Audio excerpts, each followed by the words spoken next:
UP TET 2021 की नई परीक्षा तिथि को लेकर के सोशल मीडिया साइट्स पर कुछ खबरें वायरल हो रही थी, जिसके बाद से अभ्यर्थी सचिव परीक्षा नियामक प्राधिकारी कार्यालय सचिव से मुलाकात करने पहुंचे, जहां से कुछ खबरें निकल करके आ रही हैं यूपी टेट के क्रम में और शिक्षक भर्ती मामले के क्रम में। इसके बारे में विस्तारपूर्वक बात करेंगे। सीटेट 2021 की परीक्षा भी अब अधर में लटकती हुई दिख रही है।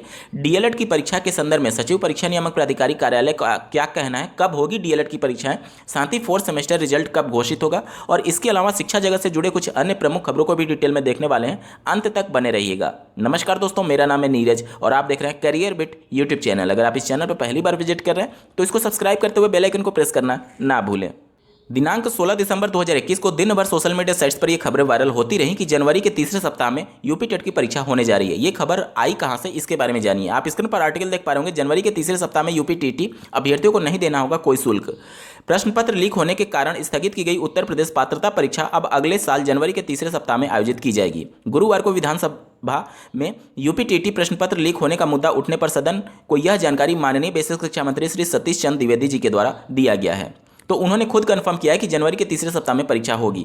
तो अभी तक जो सरकार एक तरीके से पूरे माहौल बना रही थी कि एक महीने में परीक्षा करा लिया जाएगा, अब उनके द्वारा खुद जानकारी दी जा रही है कि जनवरी के तीसरे सप्ताह में परीक्षा होने जा रही है।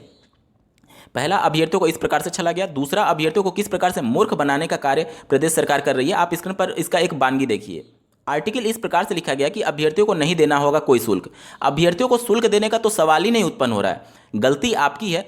जब कोई परीक्षा सुचितापूर्ण होती है तो पूरा क्रेडिट सरकार लेती है कि हमने सभी चीज़ें सही से रखी और सुचितापूर्ण परीक्षा कराई। जब पेपर आउट हुआ तो इसकी जिम्मेदारी कौन लेगा? सिस्टम थोड़ी जिम्मेदार है, आपकी सरकार जिम्मेदार है कि आप पेपर लीक जैसे मामले को नहीं रोक पा रहे हैं। ये सिर्फ यूपी टेट का मामला नहीं है। इससे पहले आप आरओ का देख लीजिए। वीडियो की परीक्षा लगभग 4-5 साल बाद रद्द की गई। उन चयनित अभ्यर्थियों के दिल पर क्या गुजर रही होगी, इसका अंदाजा है आपको। और शुल्क देने की तो बात ही नहीं उत्पन्न हो रही है। आपको अपनी गलती स्वीकार करनी चाहिए कि हाँ, हमसे चूक हुई है कि पेपर लीक जैसे मामले प्रकाश में आए हैं, और इस प्रकार से अभ्यर्थियों को मूर्ख बनाया जा रहा है कि कोई शुल्क नहीं देना होगा।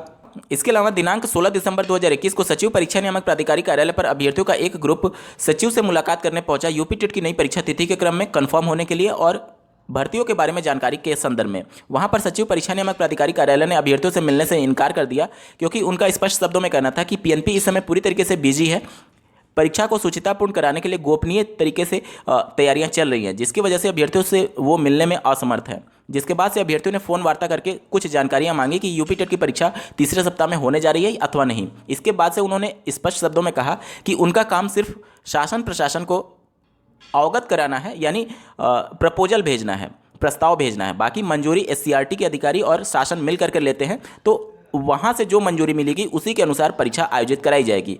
वहीं शिक्षक भर्ती मामले में भी अभ्यर्थियों का जनाक्रोश अब साफ झलकने लगा है, क्योंकि उनका स्पष्ट शब्दों में कहना है कि प्रदेश सरकार ने जो शिक्षक भर्ती के रिक्त पदों के संदर्भ में जो कमेटी बनाई थी, उसने गुपचुप तरीके से अपनी रिपोर्ट सबमिट भी कर दी और प्रदेश सरकार कानों कान इसकी खबर लगने नहीं दी मीडिया को।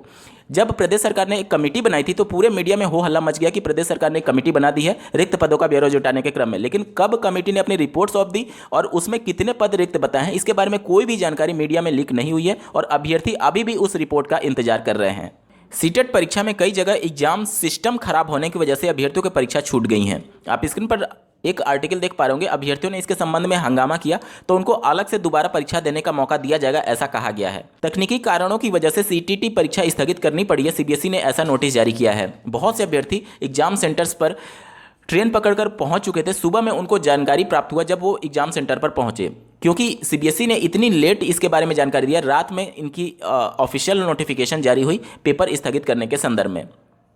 अगर सब कुछ चीज़ें सही नहीं थी तो दोपहर में भी जारी किया जा सकता था। और ऐसे हजारों अभ्यर्थी जो बेवजह परेशान हुए हैं ट्रैवलिंग करके इतनी ठंड में और पैसे खर्च करके, निश्चित तौर पर सरकार पूरी तरीके से सिस्टम में विफल रही है।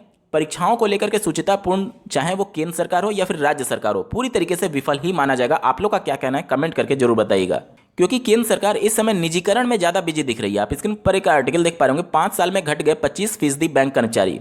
यहाँ पर बैंक कस्टमर्स की संख्या लगातार बढ़ती जा रही है जनसंख्या बढ़ने की वजह से, लेकिन एम्प्लॉयज़ की संख्या कम होती जा रही है। तो अब सोचिए कि एक एम्प्लॉय पर कितना ज़्यादा प्रेशर होगा, कितने कस्टमर्स को हैंडल करने का प्रेशर होगा। इस सरकार को बस जनसंख्या दिख रही है, लेकिन उस जनसंख्या को किस प्रकार से संसाधन के रूप में यूज किया जा सकता है, ये सरकार के समझ में नहीं आ पा रहा। क्योंकि जितनी ज़्यादा हमारे पास जनसंख्या है, अब इसको पकड़ के हम रोते तो नहीं रहेंगे कि हमारे पास इतनी जनसंख्या हो गई, हम सबको नौकरी नहीं दे सकते। अरे आप इन्हीं जनसंख्या को आप संसाधन के रूप में यूज कर सकते हैं। आज अगर इम्प्लॉयज़ की संख्या कम हो रही है तो कस्टमर्स की संख्या भी तो बढ़ रही है। आपको और ज़्यादा इम्प्लॉयज़ हायर करनी चाहिए, और ज़्यादा ब्रांचेज खोलनी चाहिए। वहीं सरकार इसके उलट कार्य कर रही है, ब्रांचेज भी बंद होते जा रहे हैं और इम्प्लॉयज़ की संख्या भी घटाती जा रही है। ये मामला सिर्फ बैंक का नहीं है, अब आप देखेंगे रेलवे में भी लगातार पद घटते जा रहे हैं, जबकि सर्विसेज तो ज़्यादा देनी पड़ी है ना जनसंख्या बढ़ने की वजह से। तो ये लॉजिक समझ में नहीं आ रहा आखिर सरकार सोच क्या रही है। डीएलएड 2019 बैच के सेकंड सेमेस्टर में पास प्रशिक्षुओं की सेमेस्टर परीक्षाएं पीएनपी के द्वारा कब आयोजित की जाएंगी, इसकी सूचना के लिए अभ्यर्थियों ने सचिव परीक्षा नियामक प्राधिकारी कार्यालय को फोन किया, जिसके बाद से खबरें प्रकाश में आई कि इनकी परीक्षाएं जनवरी के बाद ही आयोजित कराई जाएंगी। जिस पर अभ्यर्थी की तीखी बहस हुई कि आखिर इनको इतना देर क्यों लटकाया जा रहा है। आप उनके ऑडियो क्लिप को सुनिए। सर मैं डीएलएड 2019 बैच का स्टूडेंट बोल रहा सर। हाँ जी सर ये तो बताओ सर, मेरे एग्जाम कब होंगे सर? जो बच्चे पास हो गए, क्या चीज? सर जो बच्चे सेकंड सेमेस्टर में पास हो गए सर, उनके एग्जाम कब होंगे? जनवरी के बाद होंगे। जनवरी पूरा जाने के बाद सर? जी। और सर ये तो बहुत बड़ा नुकसान हो जाएगा सर हमारा तो जी। नुकसान हो जाएगा, उसके लिए क्या करेगा आदमी? अभी आपका टेट का होना है, टेट परीक्षा होने के बाद होगा। नहीं सर, टेट परीक्षा होने के अगर सर वैकेंसी आएगी इसी बीच? नहीं तो हम हर लड़के के हिसाब से वैकेंसी देख के थोड़ा ना एग्जाम करा पाएंगे कि आपकी वैकेंसी कब आ रही, आपकी कब आ रही। तब नहीं, से अगर एग्जाम होने लगे तब तो हो चुका काम। नहीं, संस्था की कोई जिम्मेदारी तो होगी, कोई टाइम टेकन तो होगा सर कि इतने दिन में जिम्मेदारी रहेगी सर। आपकी क्या जिम्मेदारी? आप फेल क्यों हो गए थे ये बताओ मुझको। नहीं सर, हम जैसा फैल सारी जिम्मेदारी संस्था की, आप अपनी जिम्मेदारी से क्यों भाग रहे हो? आप अरे क्यों सर नहीं? आप एक तो बताओ, तो 18 मैच का आपने कैसे करा लिया था सर 1.5 महीने में उनका? वहीं बात करें डीएलएड 2019 बैच के फ्रेश प्रशिक्षुओं के फोर्थ सेमेस्टर और पहले बैच के बैक प्रशिक्षुओं के फोर्थ सेमेस्टर रिजल्ट के क्रम में सचिव ने अभ्यर्थियों को आश्वासन दिया था कि अगले सप्ताह रिजल्ट की घोषणा कर दी जाएगी। उनके द्वारा 23-24 के बीच में, मतलब 23 या फिर 24 को रिजल्ट घोषित करने की प्रतिबद्धता जाहिर की गई है। हालांकि पहले भी इस प्रकार के कई बार आश्वासन दिए जा चुके हैं। इस वजह से अभ्यर्थी विश्वास नहीं कर पा रहे हैं कि क्या वाकई में इस बार परीक्षा के रिजल्ट की घोषणा होने जा रही है या फिर पहले की तरह अभ्यर्थियों को एक बार फिर से झूठी आश्वासन ही दिया जा रहा है। अब तो खैर वक्त ही बताएगा, लेकिन फोर्थ सेमेस्टर रिजल्ट के क्रम में 23-24 तक रिजल्ट घोषित हो जाएगा, परीक्षा नियामक प्राधिकारी कार्यालय द्वारा अभ्यर्थियों को सूचित किया गया है। दोस्तों आज के वीडियो में बस इतना ही। ऐसे ही महत्वपूर्ण अपडेट के लिए इस चैनल को सब्सक्राइब करना ना भूलें। इस वीडियो को देखने के लिए आपका बहुत बहुत धन्यवाद। भगवान करे आपका दिन शुभ हो।